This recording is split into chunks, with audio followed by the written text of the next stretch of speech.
ವಿಜಯಪುರದ ಶಾಸಕ ಯತ್ನಾಳ್ ವಿರುದ್ಧ ಬೃಹತ್ ಪ್ರತಿಭಟನೆ. ಮುಸ್ಲಿಂ ಸಂಘಟನೆಗಳಿಂದ ವಿಜಯಪುರದಲ್ಲಿ ಪ್ರತಿಭಟನೆ ಆರಂಭ ಆಗಿದೆ. ಯತ್ನಾಳ್ ವಿರುದ್ಧ ಆಕ್ರೋಶದ ಕೂಗು ಕೇಳಿಬರ್ತಾ ಇದೆ. ಪ್ರತಿಭಟನಾಕಾರರು ಆಕ್ರೋಶದಿಂದಾಗಿ ಪ್ರತಿಭಟನೆ ನಡೆಸುತ್ತಿದ್ದಾರೆ. ವಿಜಯಪುರದಲ್ಲಿ ಪೊಲೀಸರಿಂದ ಭಾರಿ ಭದ್ರತೆಯನ್ನ ಕಲ್ಪಿಸಲಾಗಿದೆ. ಯಾವುದೇ ರೀತಿಯಾದಂತ ಅಹಿತಕರ ಘಟನೆ ಆಗಬಾರದು, ಮುಂಜಾಗ್ರತಾ ಕ್ರಮವನ್ನ ವಹಿಸಲಾಗಿದೆ. ಅಂಬೇಡ್ಕರ್ ವೃತ್ತದಿಂದ ಡಿಸಿ ಕಚೇರಿವರೆಗೂ ಮಾತ್ರ ಪ್ರತಿಭಟನೆ ಇರೋದು. ಹಾಗಾಗಿ 300 ಮೀಟರ್ ವರೆಗೆ ಮಾತ್ರ ಪ್ರತಿಭಟನೆಗೆ ಈಗ ಅವಕಾಶವನ್ನ ಕೊಟ್ಟಿರೋದು ಈ ರ್ಯಾಲಿ ಮಾಡೋದಕ್ಕೆ. ಈ ನಿಟ್ಟಿನಲ್ಲಿ ಯಾವುದೇ ರೀತಿಯಾದಂಥ ಕಹಿ ಘಟನೆಗಳಾಗಬಾರದು ಅನ್ನೋ ವಿಚಾರವಾಗಿ ಬಿಗಿ ಬಂದೋಬಸ್ತನ್ನ ಕೈಗೊಂಡಿದೆ ಜಿಲ್ಲಾ ಪೊಲೀಸರು. ಭದ್ರತೆಗಾಗಿ ಒಟ್ಟು 500 ಸಿಬ್ಬಂದಿಯನ್ನ ನೇಮಕ ಮಾಡಲಾಗಿದೆ. ಯಾಕಂದ್ರೆ ಶಾಸಕ ಯತ್ನಾಳ್ ಅವರು ಪೈಗಂಬರ್ ಅವರ ವಿರುದ್ಧ ಮಾತನಾಡಿದ್ರು ಅನ್ನುವಂಥ ಆರೋಪ. ಹಾಗಾಗಿನೇ ಬಹಳ ದಿನಗಳಿಂದ ಯತ್ನಾಳ್ ಅವರ ಮೇಲೆ ಸಮುದಾಯ ಮುಸ್ಲಿಂ ಸಂಘಟನೆಗಳೆಲ್ಲರೂ ಕೂಡ ಗರಂ ಆಗಿದ್ರು. ಸಾಕಷ್ಟು ಬೆದರಿಕೆಗಳು ಕೂಡ ಯತ್ನಾಳ್ ಅವ್ರ ಮೇಲೆ ಬಂದಿತ್ತು.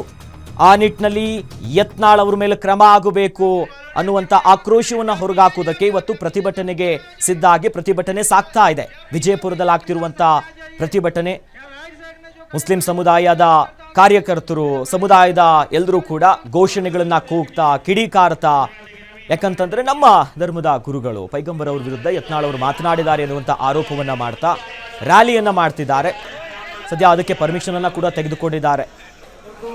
ಅಂಬೇಡ್ಕರ್ ವೃತ್ತದಿಂದ ಡಿಸಿ ಕಚೇರಿವರೆಗೂ ಮಾತ್ರ ಪ್ರತಿಭಟನೆ ಮಾಡೋದಕ್ಕೆ ಅವಕಾಶ ಇದೆ. ಹಾಗಾಗಿ ಯಾವುದೇ ರೀತಿ ಘಟನೆಗಳು ಆಗಬಾರದು. ಈಗಾಗಲೇ ಪರಿಸ್ಥಿತಿ ಸ್ವಲ್ಪ ಬಿಗುವಿನ ವಾತಾವರಣ ಸೃಷ್ಟಿಯಾಗಿದೆ. ಶಾಸಕರು ಬೇರೆ, ಜನ ಗರಂ ಆಗಿದ್ದಾರೆ, ಸಮುದಾಯದವರು.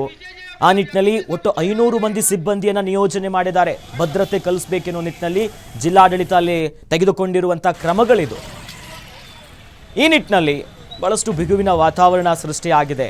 ಹಲವು ದಿನಗಳಿಂದ ಯತ್ನಾಳ್ ಅವ್ರಿಗೆ ಬೆದರಿಕೆಗಳು, ಜೀವ ಬೆದರಿಕೆಗಳು, ಒಂದಿಷ್ಟು ವಿಡಿಯೋಗಳು ಹರಿದಾಡ್ತಾ ಇತ್ತು. ಜೊತೆಯಲ್ಲಿ ಆಡಿಯೋ ಮೂಲಕವಾಗಿ ಅವರಿಗೆ ಜೀವಕ್ಕೆ ಕುತ್ತು ತರುವಂಥ ಹೇಳಿಕೆಗಳು ಕೂಡ ಸದ್ದು ಮಾಡ್ತಾ ಇತ್ತು. ಇನ್ನು ಮುಂದುವರೆದವಾಗುವಂತೆ ಯತ್ನಾಳ್ ಅವರ ವಿರುದ್ಧ ಬೃಹತ್ ಪ್ರತಿಭಟನೆ ಸಾಗ್ತಾ ಇದೆ. ಅವ್ರನ್ನ ಬಂಧಿಸಬೇಕು, ಯತ್ನಾಳ್ ಅವ್ರನ್ನ ಅರೆಸ್ಟ್ ಮಾಡಬೇಕನ್ನೋ ನಿಟ್ಟಿನಲ್ಲಿ ಒಂದಿಷ್ಟು ಭಿತ್ತಿ ಚಿತ್ರಗಳನ್ನು, ಪೋಸ್ಟರ್ಗಳನ್ನು ಹಿಡ್ಕೊಂಡು ಬೀದಿಗಿಳಿದು ಪ್ರತಿಭಟನೆ ಮಾಡ್ತಿದ್ದಾರೆ. ಉಗ್ರ ಪ್ರತಿಭಟನೆ ನಾವು ಮಾಡೇ ಮಾಡ್ತೀವಿ ಅನ್ನೋದಾಗಿ ಈಗಾಗಲೇ ಸೂಚನೆ ಕೊಟ್ಟಿದ್ರು.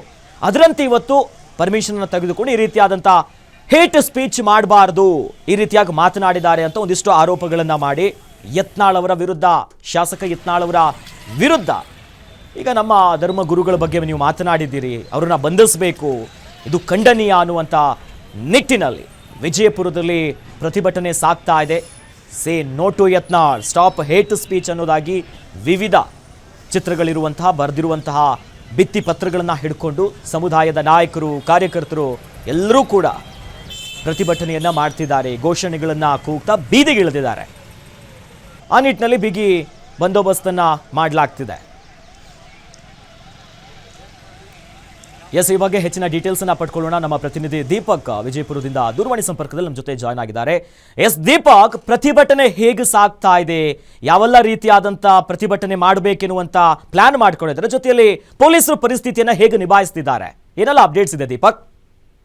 ಖಂಡಿತ ಅಖಿಲೇಶ್, ಏನು ಈಗಾಗಲೇ ವಿಜಯಪುರದಲ್ಲಿ ನಗರ ಶಾಸಕ ಬಸನಗೌಡ ಯತ್ನಾಳ್ ಅವರ ವಿರುದ್ಧ ಒಂದು ಮುಸ್ಲಿಂ ಸಮಾಜದಿಂದ ಪ್ರತಿಭಟನೆ ನಡೀತಾ ಇರುವಂತದ್ದು. ನಗರದ ಅಂಬೇಡ್ಕರ್ ವೃತ್ತದಲ್ಲಿ ಸಮಾವೇಶಗೊಂಡಿರುವಂತಹ ಮುಸ್ಲಿಂ ಸಮಾಜದ ಮುಖಂಡರು ಹಾಗೂ ಸಾರ್ವಜನಿಕರು ಈಗಾಗಲೇ ಒಂದು ಯತ್ನಾಳ್ ಅವರ ವಿರುದ್ಧ ಒಂದು ಸಮಾವೇಶವನ್ನ ಆರಂಭ ಮಾಡಿದ್ದಾರೆ. ಇಲ್ಲಿಂದ ಜಿಲ್ಲಾಧಿಕಾರಿಗಳ ಕಚೇರಿವರೆಗೆ ತೆರಳಿ ಅಲ್ಲಿ ಜಿಲ್ಲಾಧಿಕಾರಿಗಳ ಮೂಲಕ ಮನವಿಯನ್ನ ಕೂಡ ಸಲ್ಲಿಸಲಿದ್ದಾರೆ ಅಖಿಲೇಶ್. ಜೊತೆಲಿ ಯತ್ನಾಳ್ ಅವರು ಏನಾದ್ರು ಪ್ರತಿಭಟನೆ ಬಗ್ಗೆ, ಇದ್ರ ಬಗ್ಗೆ ಏನಾದ್ರು ಪ್ರತಿಕ್ರಿಯೆ ಕೊಟ್ಟಿದ್ರಾ? ಖಂಡಿತ ಅಖಿಲೇಶ್, ಏನು ಈಗಾಗಲೇ ಯತ್ನಾಳ್ ಅವರು ಈ ಬಗ್ಗೆ ಒಂದು ಸ್ಪಷ್ಟನೆಯನ್ನ ಕೂಡ ಕೊಟ್ಟಿದ್ರು. ವಿಜಯಪುರದಲ್ಲೇ ಮಾತನಾಡಿದಂತ ಅವರು, ನಾನು ಮೊಹಮ್ಮದ್ ಪೈಗಂಬರ್ ಅವರ ಬಗ್ಗೆ ಮಾತನಾಡಿಲ್ಲ, ಮೊಹಮ್ಮದ್ ಅಲಿ ಜಿನ್ನಾ ಅವರ ಬಗ್ಗೆ ಮಾತನಾಡ್ತಾ ಇದ್ದೆ. ಆ ಒಂದು ಸಂದರ್ಭದಲ್ಲಿ ಸ್ಲಿಪ್ ಆಫ್ ಟಂಗ್ ಈ ರೀತಿ ಆಗಿದೆ, ಆದ್ರೆ ನಾನು ಇದಕ್ಕೆ ಕ್ಷಮೆಯನ್ನ ಕೇಳುವ ಪ್ರಶ್ನೆನೇ ಇಲ್ಲ ಅನ್ನುವಂತ ಹೇಳಿದ್ರು. ಹೀಗಾಗಿ ಪದೇ ಪದೇ ಮುಂದಕ್ಕೆ ದೂಡಲಾಗ್ತಾ ಇದ್ದಂತ ಯತ್ನಾಳ್ ಅವರ ವಿರುದ್ಧದ ಪ್ರತಿಭಟನೆ ಇವತ್ತು ವಿಜಯಪುರದ ಅಂಬೇಡ್ಕರ್ ವೃತ್ತದಿಂದ ಆರಂಭವಾಗ್ತಾ ಇರುವಂತದ್ದು. ಜೊತೆಗೆ ಏನು ಈಗಾಗಲೇ ಸ್ವಾಮೀಜಿಗಳು ಮತ್ತೆ ಮೌಲ್ವಿಗಳು ಹಾಗೆ ಮುಸ್ಲಿಂ ಸಮಾಜದ ಮುಖಂಡರಿದ್ದಾರೆ, ಅವರಿಂದ ಸಮಾವೇಶ ಆರಂಭ ಆಗಿ ಒಂದು ಕಡೆ ಸಭೆ ನಡೆದು ಅಲ್ಲಿಂದ ಜಿಲ್ಲಾಧಿಕಾರಿಗಳ ಕಚೇರಿಗೆ ತೆರಳಿ ಮನವಿಯನ್ನ ಸಲ್ಲಿಸ್ತಾ ಇದ್ದಾರೆ ಅಖಿಲೇಶ್.